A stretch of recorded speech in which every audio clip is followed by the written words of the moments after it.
금년도 김정은 위원장이 따로 신년사를 내놓지 않았습니다. 대신 작년 연말에 했던 회의에서의 앞으로 어디로 갈 것이냐에 대한 기본 방향을 발표한 것으로 대신하는, 작년 1년 동안에 북한의 특히 김 위원장의 기본 문건들을 가지고 김 위원장이 연말에 어떻게 보고할 수밖에 없었던가라고 하는 것을 재구성을 한번 해봤습니다. 재구성을 해보니까 어떤 재구성이 되냐 하면, 작년 문건을 많이 볼 필요도 없습니다. 1월에 했던 스피치와 그 다음에 북한의 입장을 비교적 확실하게 드러내주는 것은 9월경에 있었던 또 하나의 스피치, 그 다음 약간 의외입니다만은 이 북한 무기 전람회 할 때 굉장히 강한 스피치를 김정은 위원장이 했습니다. 그 세 개 정도를 복합을 하면 남북관계 키는 이런 거죠. 당대회에서 기본 원칙은 남북관계에 대해서는 3원칙을 자기네 북한의 입장에서는 고수하겠다. 1. 남북한 관계 쓸데없는 얘기를 자꾸 하지 말아라. 인도적인 협력을 하는 건 어떠냐, 관광은 어떻게 좀 우선 할 수 있는 것부터 하자, 이런 얘기를 하는데, 북한의 입장에서는 해야 할 것부터 해야 된다. 그게 기본 원칙이 1이다. 그 얘기는 바꿔 얘기하려면 근본적인 문제를 해결해야 된다는 게 기본 원칙 1. 기본 원칙 2. 근본 문제에서부터 출발은 하되 그 문제를 바라다보는 기본 지평은 하나는 이중적인 기준을 적용하면 안 된다. 또 동시에 적대시 정책을 버린 형태의 것들이 충족되어져야 남북관계에 개선이 있을 수 있다. 3. 1, 2가 충족되어지면 또 한 번의 봄이 올 수 있다.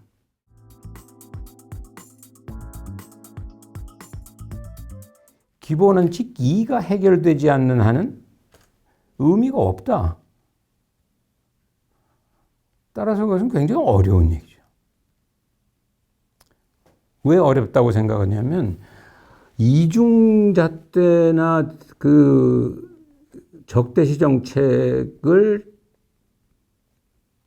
포기하지 않는 일은 그것이 기본 문제, 종전은 기본 문제의 출발일 수는 있기는 하지만은 3으로 갈 수가 없다고 보기했는데, 그러면 2를 충족시키면 되지 않냐?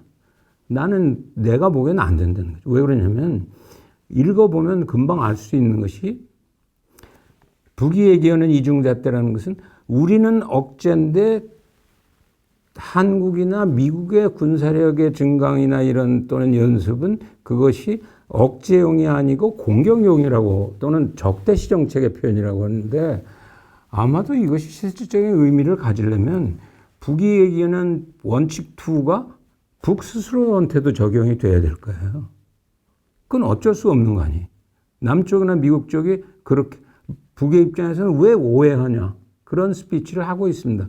그러나 그것은 우리가 북은 또 반대로 왜 한국이나 미국이 북을 오해하냐, 이렇게 얘기를 하는데, 그것은 똑같이 상호 불신 체제에서는 불가피하기 때문에, 따라서 남북관계 개선을 위한 종전선언이 결국은 성사를 못 거두고 다음 정부로 넘어갈 가능성이 굉장히 지금 커져 있는데, 새 정부가 들어서도 그것을 이어받아서 어떤 형태의 정부가 들어서서도 결실을 맺기는 어렵다. 한마디로 잘라서 얘기한다면 이것도 지나친 기대를 가지는 것은 대단히 조심스럽다 하는 얘기입니다. 그 이유는 알다시피 2019년 하노이 정상회담에 실패를 하고 그해 연말에 스톡홀름 회의를 통해서 보다 명확히 한 것은 양쪽의 셈법이 현재 명확히 다르다. 따라서 그 서로 간에 새로운 셈법으로 만나지 않는 한 실무 협상이 진전되어져서 또 하나의 정상회담이 열리기 어렵다 하는 것입니다. 그러면 새로운 셈법의 돌파가 왜 없다고 생각하냐? 새로운 바이든 정부. 바이든 정부가 등장해서 현재까지 나온 공식적인 표현은 한마디로 얘기하자면 실용적이고 조율 가능한 어프로치를 하겠다고 하는 얘기를 했습니다. 근데 내가 어렵다고 하는 것은 조율이 무한대로 가능한 것이 아니고 조율이 가능한 최대한은 완전 비핵화의 진정성이 당장에는 실천으로 드러나지 않더라도 진정성은 최소한 보여주는 핵 동결까지 조율할 수 있다는 겁니다. 근데 문제는 북은 어떤 입장에서 얘기를 하냐 하면 우리는 북이 결정한 것은 소위 병진 노선에서의 핵무력 건설이라고 하는 것을 이제 손을 떼고 완전 비핵화로 가는 것에 대한 전략적 결단을 지금까지 한 번도 했다고 공식적으로 표현한 적이 없습니다. 그러면 어디까지 갈 수 있냐? 최대한 하노이에서 김정은 위원장이 가지고 갔던 카드는 부분 비핵화까지는 하겠다. 영변 그 핵시설을 내놓겠다라고 하는 것은 부분 비핵화까지는 가되 완전 비핵화의 전략적 결단을 하는 협상을 할 수는 없다. 이렇게 되면 그 두 개를 조율하려고 하면 조율이 안 돼요. 현 단계로서는. 무기 그 전시회에서 한 스피치를 굉장히 인상 깊게 읽었는데 김 위원장이 거기서 뭐 명확히 지적을 하고 있습니다.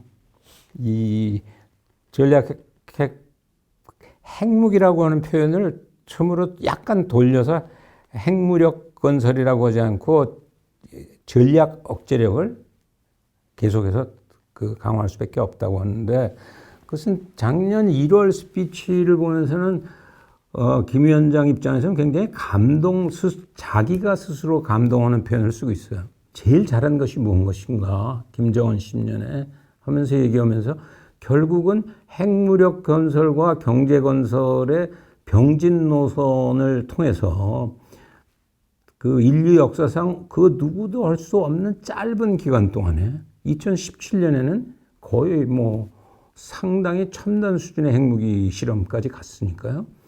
따라서 이것은 그 인류사의 유례가 없었고 먼 그 후세를 위해서 남아있는 그 어떤 의미에서 금자탑 같은 것을 마련한 것이다. 그게 10년의 최대 공적이라는데 그것을 지금 포기하라고 하는 것은 말이 안 돼. 북한 사회주의 그 현대화 계획 5개년 계획의 1차 년도였고 그 군사 그 무기 이런 거의 개발도 작년이 1차 년도예요. 따라서 그것이 향후 5년 계속되는 동안에 이것은 끝까지 가겠다 이렇게 얘기를 한 것이기 때문에 계속해서 갈 수밖에 없다. 그러면 어떻게 되는 것이냐. 내가 지적했던 것은 무한정 갈 것인가. 이게 지금 보면 작게는 뭐 보수적으로 해석한 데서는 최소한 10개 이상 가지고 있다. 서부터 많이 보는 데서는 뭐 4, 50개까지 또는 향후 10년 이내에 100개를 넘었을 거다. 뭐 추측이 남았는데 명백히 일정한 규모를 가지고 있고 계속해서 생산이 되고 있는 것만은 확실한 것 같아요. 내가 지적한 것은 두 가지 딜레마에 빠질 것이다. 첫 번째 딜레마는 병진 노선을 추진하는데 이것이 김 위원장은 그 지난 당대회에서 스피치로는 이것이 상호 보완적으로 중국의 생존권과 발전권을 잘 보장해서 오늘의 북한을 이루었다고 그러는데 이것이 충돌할 수밖에 없다. 왜 그러냐면 그것이 경제적인 국제 제재가 풀리지 않는 속에서 북한의 경제 발전 계획이 제대로 그 몰고 가기에는 굉장히 어려운 그 현재 5개년 계획을 달성하기에는 굉장히 어려운 딜레마. 따라서 상호 보완적이 아니라 그 상호 모순적인 단계의 딜레마는 점점 심화되어져 가는 부분을 하나 생각을 해야 된다. 두 번째는 억제력의 표현으로 키우는 것이라고 얘기를 하는데, 아이러니컬하게 미국이 금년 핵태세 보고서 1월에 지금 발표해진 핵태세 보고서나 또는 그 다음 2, 3월에 나오게 되는 그 National Security Strategy, NSSR 모두 더 이상 뉴클리어 디터런스를 얘기하지 않고 인티그레이티드 디터런스를 얘기하기 시작한다. 복합 억제력을 만든다고 하는 것은 물론 핵이 제로화되지는 않지만은 전혀 다른 폭력적인 수단 또는 비폭력적인 수단까지를 포함한 억제력이 이 군사 무대의 중심을 이루게 되는 지금 변화를 급격하게 겪고 있다. 이건 미국의 희망사항 아니겠냐? 아니요.